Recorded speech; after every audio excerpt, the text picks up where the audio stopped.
యేసుక్రీస్తు ప్రభువారు ఈ లోకంలో జీవించిన కాలంలో ఆయన సేవ పరిచర్యను మనం జ్ఞాపకం చేసుకున్నప్పుడు బహుజన సమూహములకు వాక్యాన్ని ప్రకటించడానికి, పరలోక రాజ్య సంగతులు బోధించడానికి యేసుక్రీస్తు ప్రభువారు ఎంత శ్రద్ధ చూపించారో కొన్ని సందర్భాలలో ఒకే ఒక్కరిగా ఉన్న పురుషులకైనా స్త్రీలకైనా వారి దగ్గరకు వెళ్ళడానికి, వారికున్న పరిస్థితుల నుండి, వారికున్న మరి ఇబ్బందికరమైన స్థితిగతుల నుండి వారిని విడిపించడానికి కూడా యేసయ్య అదే విధమైన కన్సర్న్ చూపించినట్లుగా దేవుని లేఖన భాగంలో మనం గమనించగలం. సమరయ స్త్రీని మనం ఆలోచన చేస్తే షీ వాజ్ ఆల్ అలోన్, ఒంటరిగా ఎండవేళ నీళ్లు చేదుకోవడానికి యాకోబు బావి వద్దకు సమరయ ప్రాంతంలో వచ్చిన సమరయ స్త్రీతో యేసయ్య మాట్లాడి ఆమె జీవితాన్ని మార్చి ఆమెను తన పాపపు బ్రతుకు నుండి విడిపించి సాక్షిగా ఎలా మార్చారో మనం చదువుతాము. అయితే ఈరోజు ప్రాముఖ్యంగా భయంకరమైన దురాత్మ శక్తులతో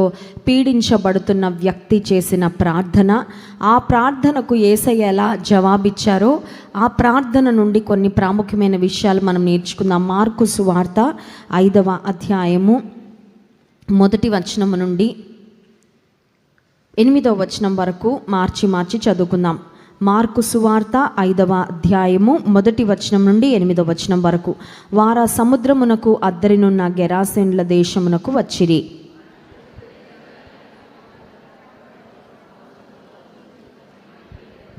వాడు సమాధులలో వాసము చేసేడివాడు, సంకెళ్లతోనైనను ఎవడునూ వాని బంధించలేకపోయెను.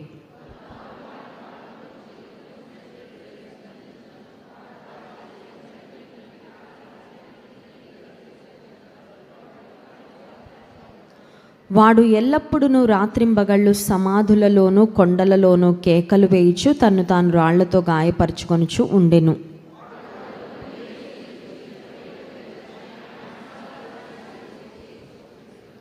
యేసు సర్వోన్నతుడైన దేవుని కుమారుడా, నాతో నీకేమీ, నన్ను బాధపరచుకుమని దేవుని పేరిట నీకు ఆనబెట్టుచున్నానని బిగ్గరగా కేకలు వేసెను.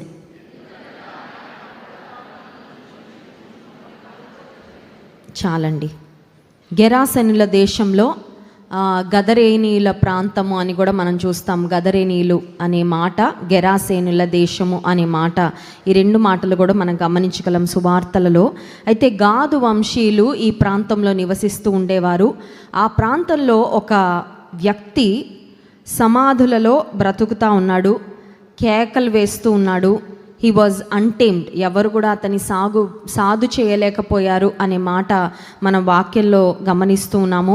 ఆ ప్రాంతంలో అతనికున్న రెప్యుటేషన్, అతనికున్న పేరేంటంటే, ఈ ఊరు మొత్తంలో సాధుపరచబడని వ్యక్తి అంటే ఎవరైనా ఉన్నారంటే బయట సమాధులు ఉంటాయి కదా, సమాధులు యూజువల్గా మనుషుల వాసాల మధ్యలో ఉండవు కదండి. యూజువల్గా ఊరు బయట లేకపోతే జన వాసాలకు కొంచెం దూరంగానే ఉంటాయి.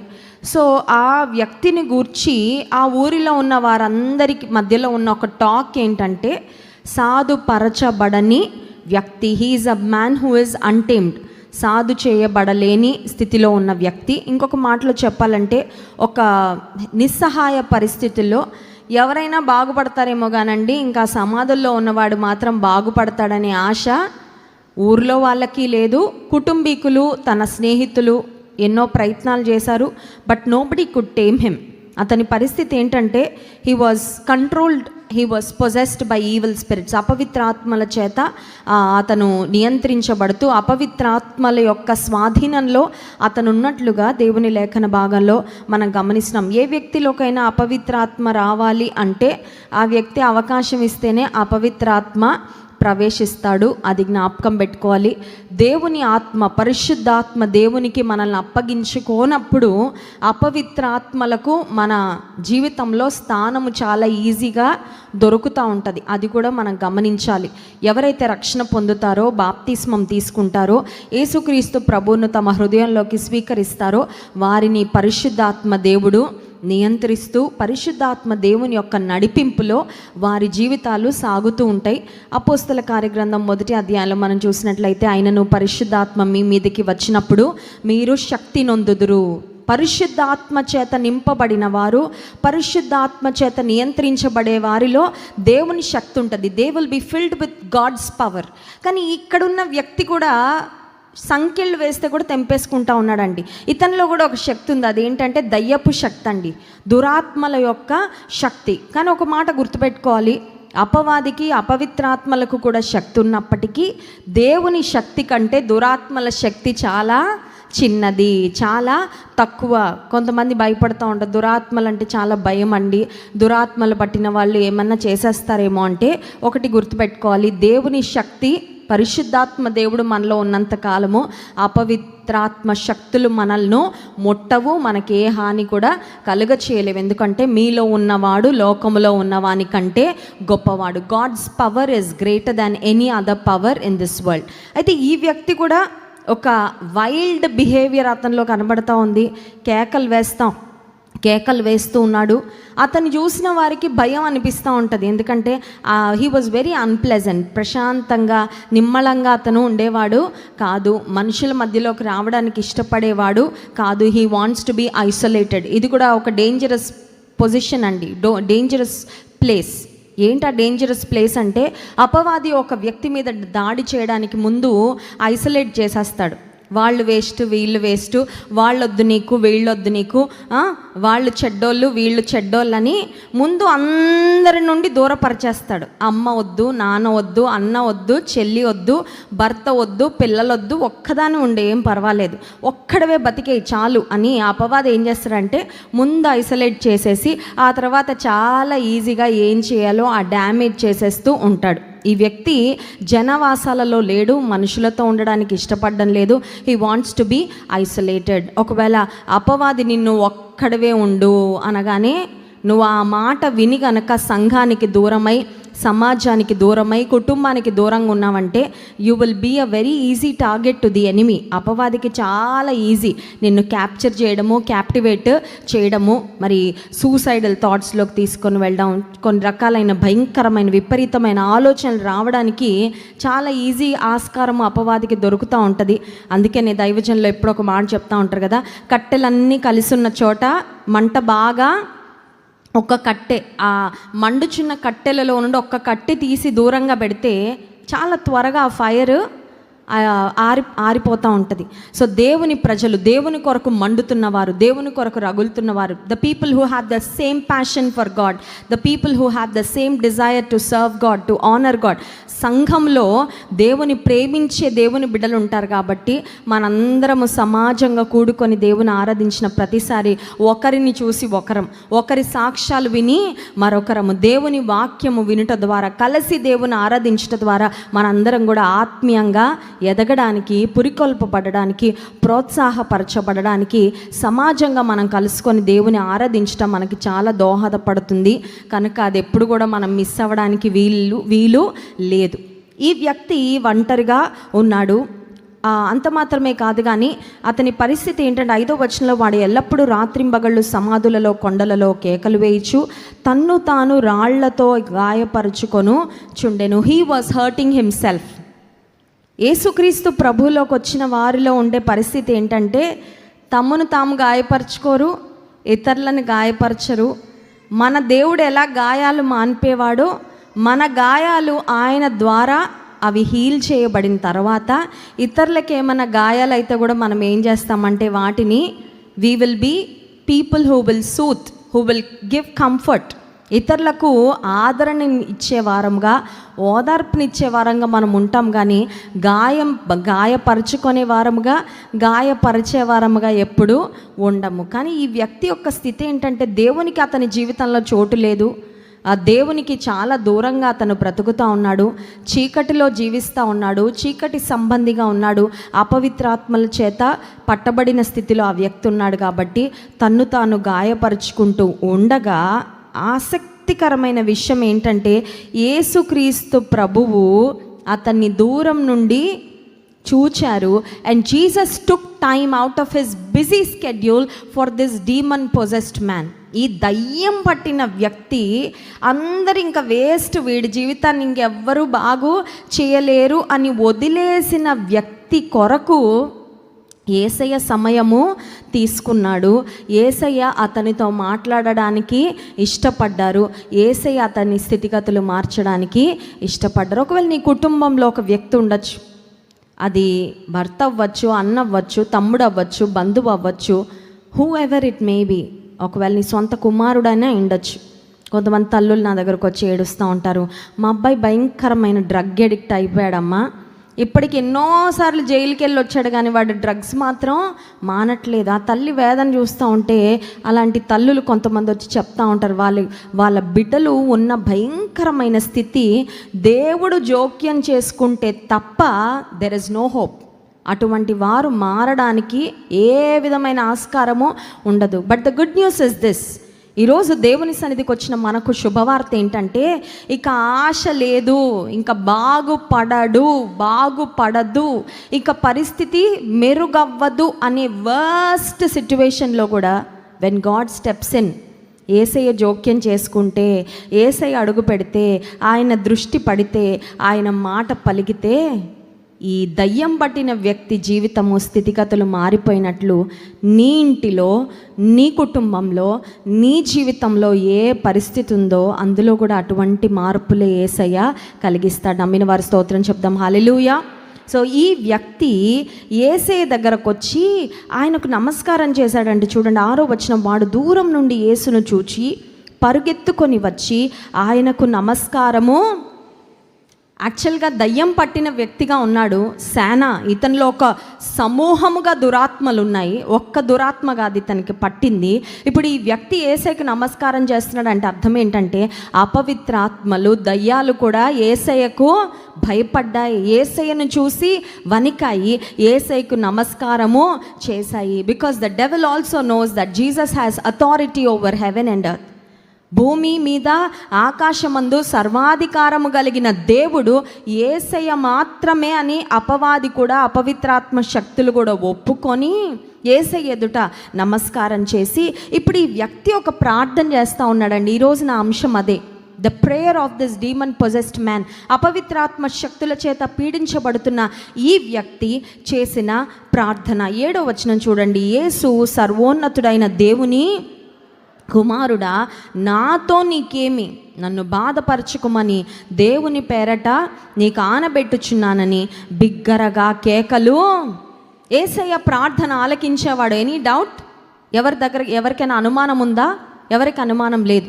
ఆయన ఎలాంటి స్థితిలో ఉన్నవారు ప్రార్థన చేసినా ఆయన వింటారు. ఎంత పాపి ప్రార్థన చేసినా ఆయన ఖచ్చితంగా వింటారు. అయితే ఈ వ్యక్తి చేసిన ప్రార్థన ఒక డిఫరెంట్ ప్రేయర్. ఏంటా ప్రేయరు? నన్ను వదిలేయ్యా, నా జోలికి నువ్వు రావద్దు. కొంతమంది ఇలాగే అనుకుంటారండి, నువ్వు వెళ్తే వెళ్ళు కానీ మందిరానికి నన్ను మాత్రం, నీ భక్తికి నేను అడ్డు రాను, నువ్వు ప్రార్థన చేసుకో, నువ్వు వెళ్ళు, నువ్వు యేసయ్యకి ప్రేయర్ చేసుకుంటావా, ఫాస్టింగ్ చేసుకుంటావా, కన్నీటి ప్రార్థన చేసుకుంటావా, ఏం కానుకలు ఇస్తావా, do what ever you want, నా జోలికి మాత్రం రావద్దు. కొంతమంది దేవునితో వాళ్ళ వ్యవహారం ఎలా ఉంటుందంటే, టచ్ మీ నాట్ లాగా, దేవా నా జోలికి మాత్రం రావద్దు, నువ్వు ఇంకందరినీ పట్టించుకో. ఈ వ్యక్తి చేస్తున్న ప్రార్థన కూడా అదే. ఎందుకంటే ఈ వ్యక్తిలో ఉన్న అపవిత్రాత్మ శక్తులు ఇతన్ని విడిచి వెళ్ళడానికి వాటికి ఇష్టము లేదు. ఈవిల్ స్పిరిట్స్ ఇతనిలో చక్కగా ఇతన్ని ఒక నిలయంగా చేసేసుకున్నాయి కాబట్టి అపవిత్రాత్మ శక్తులకు ఇతనిని విడిచి వెళ్ళడం ఇష్టం లేదు. ఇతను చేసిన ప్రార్థన ఒక మాటలో చెప్పాలంటే దైవ చిత్తానుసారమైన ప్రార్థన కాదండి. దేవుని చిత్తము, దేవుని ఉద్దేశము ఎవ్వరూ నశించద్దు, అందరూ అంతటా మారు మనసు పొందాలి. అది యేసయ్య హృదయము, అది దేవుని హృదయము. మన హృదయం కూడా అదే ఉండాలి. వీడు పోతే పోన్లే నరకానికి. ఒకవేళ మనకి ఎవరైనా నష్టం కష్టం కలిగజేస్తే వాడు నరకానికి పోతే బాగుండు అని మనం కోరుకోవచ్చా అండి? అని ప్రార్థన చేయొచ్చా? నాకు నష్టం కలిగించాడు దేవా, వాడు నరకానికి వెళ్తే చాలు, అదే వాడికి పెద్ద పనిష్మెంట్ అని అనొచ్చా దేవుని బిడలుగా? నెవర్. ఎందుకు? దేవుని మనసేదో క్రీస్తు యేసునకు కలిగిన ఈ మనసు మీరును కలిగి ఉండు. ఏంటయ్యా యేసయ్యా నీ మనసేంటి? ఎవ్వరూ నశించడం ఆయనకి ఇష్టం లేదు, అందరూ అంతటా మారు మనసు పొందాలి. Jesus came seeking the last. నశించిన దానిని వెదకి రక్షించుటకే మనుష్య కుమారుడు ఈ లోకమునకు. నిజంగా ఆ వ్యక్తిని వెతుక్కుంటా వెళ్ళే పరిస్థితి లేదండి. అతనికి అంత విలువ తనకు విలువలేని స్థితిలో ఉన్నాడు. మనుషుల దృష్టిలో ఒక మాటలో చెప్పాలంటే చీదరించబడే స్థితి. బహుశా తల్లిదండ్రులు కూడా మా అబ్బాయి ఆ సమాధుల్లో ఉన్నవాడు మావాడే అని చెప్పుకోవడానికి కూడా సిగ్గుపడే స్థితిలో అతని బ్రతుకుంది. విలువలేని స్థితిలో అతని బ్రతుకుంది. ఎండకి ఎండుతూ, వానకు తడుస్తూ, మంచుకు తడుస్తూ చాలా భయంకరంగా ఉంది అతని పరిస్థితి. కానీ యేసయ్య అసహించుకోలేదు. ఎంత ఆశ్చర్యమో! యేసయ్య అసహించుకోలే. అతనితో మాట్లాడడానికి యేసయ్య దగ్గరకు వచ్చారు. ఇప్పుడు అతను చేసిన ప్రార్థన యేసయ్య విని, but Jesus did not answer. ఆ ప్రార్థనకు యేసయ్య ఇవ్వాలనుకున్న జవాబు యేసయ్య ఈరోజు నేను చెప్పాలనుకున్న మాట అదే. కొన్నిసార్లు మనం చేసే ప్రార్థనలకు ఎందుకు రాదు జవాబు? మనకు అది అసలు ఇష్టం ఉండదులేండి కదా. మనం ప్రార్థన చేశామంటేనే నేను అడిగింది అడిగినట్టే టైమింగ్తో సహా నేను దేవుడికి టైమింగ్ పెడతాను, మనం ఏదో పెద్ద అన్నట్లు కదండి. కొన్నిసార్లు దేవునికి దేవా నాకు ఈ టైంలో నాకు ఇలాగా అన్నట్లు మన దేవునికి కొన్నిసార్లు అన్నీ చెప్పేస్తూ ఉంటాం, స్పెసిఫికేషన్స్ అంతా. ఒక సహోదరి నాకు తెలుసు, ఆమె వివాహానికి ముందంటే ఆమె రాసుకుందంటే ఏమనంటే 6 అడుగుల ఎత్తు, 6 అంకెల జీతము, ఆ తర్వాత మొత్తం లిస్ట్ రాసుకొని ఇంకొక మాట కూడా రాసుకుందంట, కాళ్ళకి కూడా పగుళ్ళు ఉండకూడదు నా భర్తకని. మరి ఆవిడెవరైనా చూసారేమో నాకు తెలీదు. What am I trying to say? కొన్నిసార్లు ప్రార్థనలో మనం అన్ఇంపార్టెంట్ థింగ్స్, అనవసరమైనవి, ముఖ్యము కానివి, దైవ చిత్తానుసారం కాని వ్యర్థమైనవన్నీ కొన్నిసార్లు మనకి తెలియక మన అమాయకత్వంతో మనం ప్రార్థన చేస్తూ ఉంటాం. కానీ దేవుడు ఎంత గొప్ప దేవుడు అంటే, మనం అడిగింది మనకి మంచిది కాదు అన్నప్పుడు ఆయన రిజెక్ట్ చేయడానికి ఆయన ఏమాత్రం కూడా, because he knows what is good for us. మనకి ఏది మంచిదో ఆయనకు తెలుసు కాబట్టి పట్టుకొని వేలాడినా కూడా, మొండి పట్టేసినా కూడా కొన్నిసార్లు ఆయన నిర్దాక్షిణ్యంగా నో అని చెప్పేస్తారు. ఎందుకు దేవా, నేను ఇంత అడిగాను కదా, నేను ఇంత కోరుకున్నా కదా. ఈ అపవిత్రాత్మ పట్టిన వ్యక్తి నిన్ను ఆనపెట్టుచున్నానని బిగ్గరగా కేకలు వేస్తున్నాడంట. అంటే he was desperately asking Jesus to let him go. నన్ను వదిలేయా, నా పరిస్థితిలో నన్ను విడిచిపెట్టాయి, నన్ను ఇలా ఉండని అని బిగ్గరగా కేకలు వేస్తున్నా యేసయ్య ఏం చేశారంటే 8వ వచనం, ఎందుకనగా ఆయన అపవిత్రాత్మ ఈ మనుష్యుని విడిచిపొమ్మని వానితో చెప్పెను, మరియు ఆయన నీ పేరేమని వానిని అడుగగా వాడు నా పేరు సేన, ఏలయనగా మేము అనేకులమని చెప్పి. సో ఈ వ్యక్తి యేసయ్య విడిచిపెట్టమన్నా ఈ వ్యక్తిని యేసయ్య విడిచిపెట్టలేదు. తనున్న స్థితిలో యేసయ్య విడిచిపెట్టి he did not walk away from that man. నువ్వు స్థితిలో ఉండలే అయ్యా, నువ్వు అదే కదా కోరుకుంటుంది, నీకు అదే కదా కావాల్సింది, నువ్వు ఆ స్థితిలో ఉండిపోలే అని జాలి లేకుండా, కనికరం లేకుండా యేసయ్య ఆయన విడిచిపెట్టి వెళ్ళలేదు. కానీ ఆ అపవిత్రాత్మ శక్తులను విడిచిపొమ్మని యేసయ్య చెప్పిన తరువాత ఇప్పుడు ఇతనిలో ఉన్న అపవిత్రాత్మ శక్తులన్నీ కొండ దగ్గర ఒక పందుల మందం వేస్తుందంట. 2000 పందులంట, 2000 పిగ్స్. గదరేనీల దేశంలో లేదంటే గెరాసేన్ల దేశంలో గాదు వంశీయులు నివసించేవారు. వారు పందులను పెంచడము ఇట్ ఈస్ అబామినేషన్. అది వారు పెంచకూడదు, అపవిత్రమైన జంతువులు పందులు. అయితే వీరు ఆ పందుల పెంపకాన్ని తమ జీవనాధారంగా చేసుకొని వాటి ద్వారా తాము డబ్బును సంపాదించుకుంటూ ఉంటే, ఇప్పుడు దేవుడు వారికి బుద్ధి చెప్పేలాగా ఈ అపవిత్రాత్మ శక్తులను ఆ పందుల గుంపులోకి వెళ్ళమని ఆజ్ఞాపించినప్పుడు ఈ యవనస్తునిలో నుండి, ఈ వ్యక్తిలో నుండి బయటకు వచ్చిన ఆ అపవిత్రాత్మ శక్తులు ఆ పందులలో చేరగానే ఆ పందులన్నీ సూసైడ్ చేసుకున్నాయండి. ఆ పందులన్నీ వెళ్ళి నీటి ప్రవాహంలో చనిపోయాయి. అప్పుడు ఆ గ్రామ ప్రజలు లేదంటే ఆ ప్రాంతంలో ఉన్న ప్రజలు యేసయ్యను ఒక రిక్వెస్ట్ చేశారంట. 17వ వచనం చూడండి, తమ ప్రాంతములు విడిచిపొమ్మని వారాయనను బతిమాలు కొనసాగిరి. What a PT! ఎంత అజ్ఞానులో కదా వాళ్ళు. జీవాధిపతి, మేలు చేసే దేవుడు, మరణించిన వారిని కూడా తిరిగి లేపిన యేసయ్య వారి ఊరిలోకి, వారి ప్రాంతంలోకి, వారి దేశంలోకి అడుగు పెడితే వాళ్ళు ఇంకా కొంతసేపు ఉండయ్యా మా దగ్గర, మరియా, మార్తా, లాజరు యేసయ్య బేతనీయ ప్రాంతం ముందు నుండి వెళ్ళిన ప్రతిసారి, దాటిన ప్రతిసారి మా ఇంటికి రాయ్యా, నువ్వు మా ఆతిథ్యం స్వీకరించాలని బతిమాలు కొనేవారంట.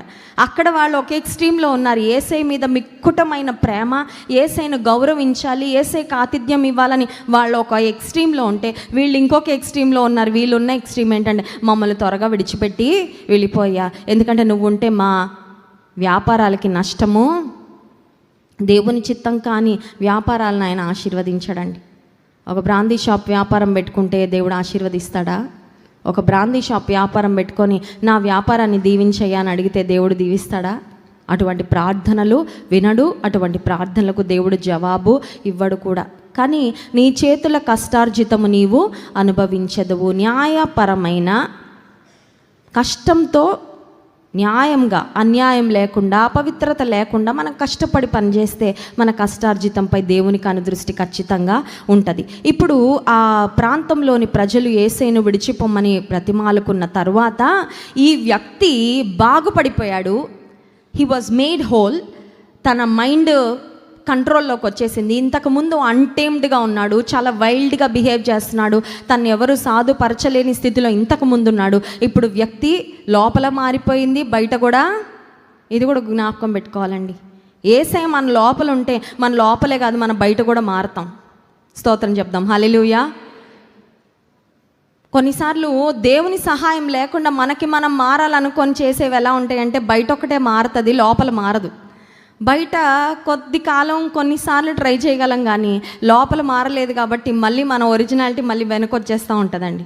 మళ్ళీ మన ఓల్డ్ లైఫ్, మన పాత జీవితం రిపీట్ అయిపోతూ ఉంటుంది. కొన్ని రోజులు బాగానే ఉన్నాడు కదా, ఏమైందంటే లోపల మారలా, అందుకే పైన మార్పులు వచ్చాయి. If the person is not transformed from inside out, it is not a complete transformation. అది పరిపూర్ణమైన మార్పు ఎన్నడూ కాదు. లోపల మారకుండా బయట పైన మార్పులు. కానీ దేవుడు ఒక వ్యక్తి హృదయంలోకి ప్రవేశించినప్పుడు, దేవుడు ఆయనను మన హృదయంలోకి స్వంత రక్షకునిగా స్వీకరించినప్పుడు, పరిశుద్ధాత్మ దేవుడు మనల్ని నియంత్రిస్తూ ఉన్నప్పుడు లోపలే కాదు వచ్చేది మార్పు, మన స్వభావమే కాదు వచ్చేది మార్పు. మన హృదయము మారిందనడానికి మన బయట జీవితంలో, మన బహిరంగ జీవితంలో there will be very clear difference. అది మనము చూడగలము, ఇంకా మనకంటే ఎక్కువ మన చుట్టూ ఉన్న వాళ్ళు, మనల్ని గమనించే వారికి మన జీవితమే ఒక గొప్ప సాక్ష్యం అయిపోద్దండి. మార్చబడిన జీవితము ఒక గొప్ప సాక్ష్యము. ఇప్పుడు ఈ వ్యక్తి మార్పు నొందిన తర్వాత ఇతన్ని చూసిన వారందరూ కూడా చూడండి, ఆ మాట ఆశ్చర్యపోయారనే మాట ఉంది. 18వ వచనం, ఆయన దోణి ఎక్కినప్పుడు దయ్యములు పట్టినవాడు ఆయన యొద్ద తన్ను ఉండనిమ్మని ఆయనను బతిమాలుకొనెను. ఇక్కడ ఈరోజు చెప్పాను కదా, నా సందేశం యొక్క అంశము దయ్యము పట్టిన వ్యక్తి యొక్క ప్రార్థన. 2 సార్లు చేశాడు ప్రార్థన, 2 సార్లు వినలేదండి యేసయ్య. ఒకటి మారక ముందు చేశాడు, ఒకటి మారాక చేశాడు. మారక ముందు చేసిన ప్రార్థనేమో అదే దురాత్మ శక్తుల చేత పీడించబడుతూ ఉండిపోవాలి అనే ప్రార్థన. But God did not want to leave him in that condition. అతను ఆ స్థితిలో విడిచిపెట్టడం దేవునికి ఇష్టం లేదు. అప్పటికే చాలా బాధించబడ్డాడు, అప్పటికే చాలా ఇబ్బందికరమైన స్థితిలో ఉన్నాడు, గాయపడిపోయినాడు. అతన్ని స్వస్థపరచాలి, అతని ఆత్మీయంగాను, శారీరకంగాను, మానసికంగాను విడిపించాలి, అతనికి డెలివరెన్స్ ఇవ్వాలి అని దేవుని చిత్తము. అక్కడ దేవుడు ప్రార్థన వినలేదు. ఇక్కడ ఏం అడుగుతున్నాడంటే, యేసయ్యతోనే తిరగాలని ఆశ అంట. ఎంత మంచి ఆశ అండి అది. It was such a wonderful desire కదా. అతనికి ఉన్న ఆశ గొప్ప ఆశ. అతన్ని చేసిన ప్రార్థన, అడిగిన మాట కూడా చాలా మంచి ప్రార్థనే. కానీ అతనికి అంతకన్నా ఇంకా బెస్ట్ది దేవుడు వేరే ప్లాన్ చేశాడండి. అర్థమవుతుందా? కొన్నిసార్లు మనం మంచి ప్రార్థనలే చేస్తాం, కానీ బెస్ట్ ప్రార్థనలు చేయం కొన్నిసార్లు. అందుకని మంచిదే కదండి అడిగాను, అయినా ఎందుకు ఇవ్వట్లేదండి? మనకేంటంటే మనం అడిగింది మనకు కావాలంతే. చిన్నపిల్లలు మొండి పట్టు పడతారు కదా, అదే కావాలి, అదే ఆ డ్రెస్సే కావాలి, ఆ సైకిలే కావాలి, అదే కావాలి, అలా ఉంటాం. కొన్నిసార్లు మనం అప్సెట్ అయిపోతాం కొన్నిసార్లు. ఈ వ్యక్తి అడిగింది మంచి ప్రార్థనే కదా, మంచి ప్రార్థనేనా? యేసయ్య నీతో ఉండాలి, ఇంకంతకన్నా పెద్ద ఆశ ఏముంటుందండి? కానీ యేసయ్య అతని ప్రార్థన వినలేదు. యేసయ్య అతనికి ఇచ్చిన జవాబు చూడండి, 19వ వచనం, ఆయన వానికి సెలవియ్యక నీవు నీ ఇంటి వారి యొద్దకు వెళ్ళి ప్రభువు నీ యందు కనికరపడి నీకు చేసిన కార్యములన్నిటినీ వారికి తెలియచెప్పవలెను. I want you to be a witness. నా చుట్టూ ఉన్నారయ్యా, శిష్యులు ఉన్నారు నేను చెప్పిన పని చేయడానికి. ఇప్పుడు నువ్వు వెళ్ళి మార్చబడిన నీ జీవితంతో నువ్వు అనేక మందిని నా కొరకు ప్రభావితము, నాతో ఉండడం మంచిదే, నీ ఆశ మంచిదే, నువ్వు చేసిన ప్రార్థన మంచిదే, but I have something better for you. నీ కొరకు నేను వేసిన ప్రణాళిక నువ్వు అడిగిన దానికన్నా ఇంకా శ్రేష్టమైనది, నా ప్రణాళిక ఉన్నతమైనది. అందుకే నేను నీకు సెలవియట్లా, ఉండిపోతాను ఏసయ్య అంటే ఉండొద్దు. అంటే ఏసయ్యకు ప్రేమ లేదా?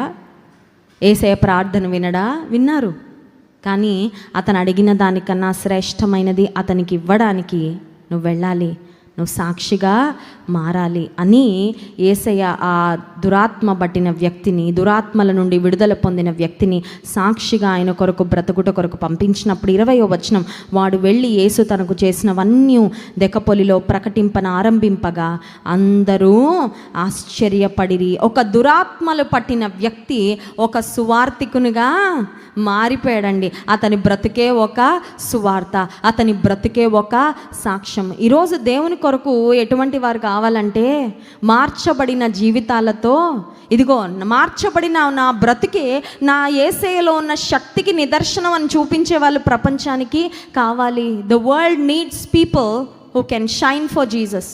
దేవుని కొరకు ప్రకాశించేవారు ఈ లోకంలో కావాలండి. ఎందుకంటే వాళ్ళు తగ్గిపోతున్నారు రోజు రోజుకి.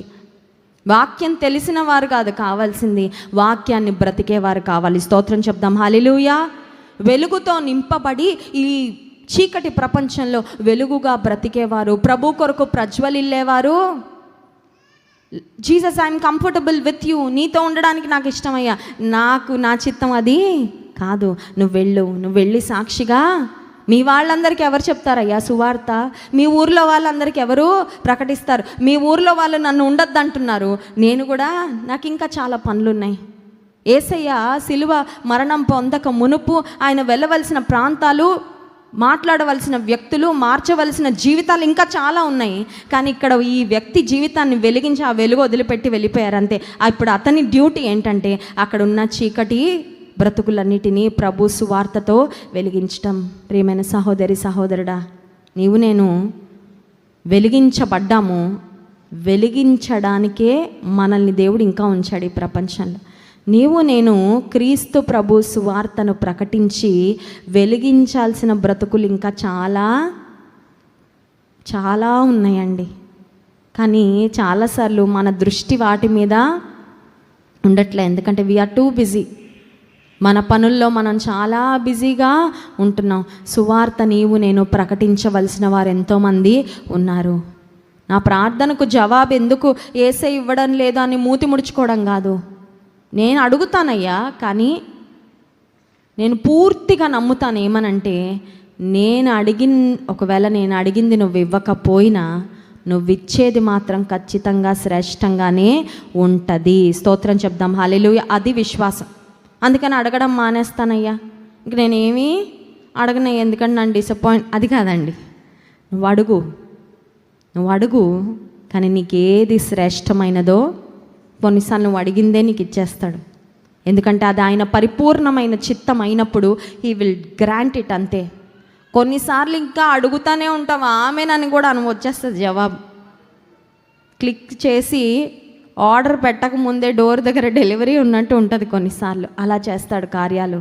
అని కొన్నిసార్లు దేవుడు ప్రార్థన చేసిన మనం అడిగింది కాకుండా he will give something else.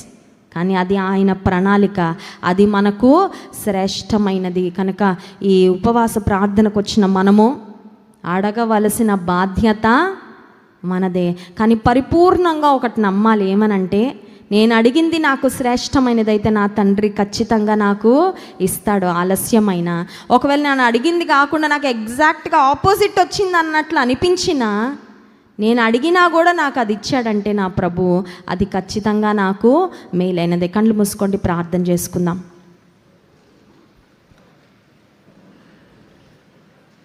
అపవిత్రాత్మ శక్తుల చేత పీడించబడుతున్న వ్యక్తి, ఆయనపై యేసయ్య చూపిన ప్రేమ, ఆ ఒక్క వ్యక్తిని ఆ రోజు యేసయ్య ఇగ్నోర్ చేయలేదు. Jesus did not walk away from that man who was tormented by evil spirits. అపవిత్రాత్మ శక్తుల చేత పీడించబడుతున్న వ్యక్తిని చూసి చూడకుండా దేవుడు నడుచుకుంటూ వెళ్ళిపోలేదు. అందరూ అతన్ని ద్వేషించారు కానీ యేసయ్య ద్వేషించలేదు. ఒకవేళ నీ కుటుంబంలో నీ దృష్టిలోకి అలాంటి వ్యక్తులు ఎవరైనా వస్తే వారి కొరకు ప్రార్థన చేయి. ఈ సమయంలో అతనిని మార్చిన దేవుడు నీవు ఎవరి కొరకైతే ప్రార్థన చేస్తున్నావో వారిని కూడా నిశ్చయంగా విడిపిస్తాడు, నిశ్చయంగా విడిపిస్తాడు. దేవుడు తెంచలేని బంధకాలంటూ ఏవీ లేవు. There are no chains that God cannot break, that the power of God cannot break. దేవుడు ఇవ్వలేని విడుదలంటూ ఏది లేదు. విడిపించేవాడవయ్యా. మేము విశ్వాసంతో అడుగుతున్నాం ప్రభా, ఎందుకంటే అడగడం మా వంతయ్యా. నువ్వు కార్యాలు చేస్తావు. కొన్నిసార్లు మేము అడిగింది ఇస్తావు, కొన్నిసార్లు మేము అడిగిన దానికన్నా నువ్వు శ్రేష్టమైంది ఇస్తావు. కానీ మా ప్రార్థనలు వినకుండా అయితే ఉండవు ప్రభా. అందుకే మేము ధైర్యంతో నీ కృపాసనం యొద్దకు వస్తున్నాం. జీవము గల దేవుడు మౌనముగా ఉండునా, జీవము గల దేవుడు మౌనముగా ఉండునా, తన పిల్లల కాయన మేలు చేయకుండునా, తన పిల్లల కాయన మేలు చేయకుండునా, నిజముగా మొరపెట్టినా దేవుడాలకించకుండునా, సహనముతో కనిపెట్టినా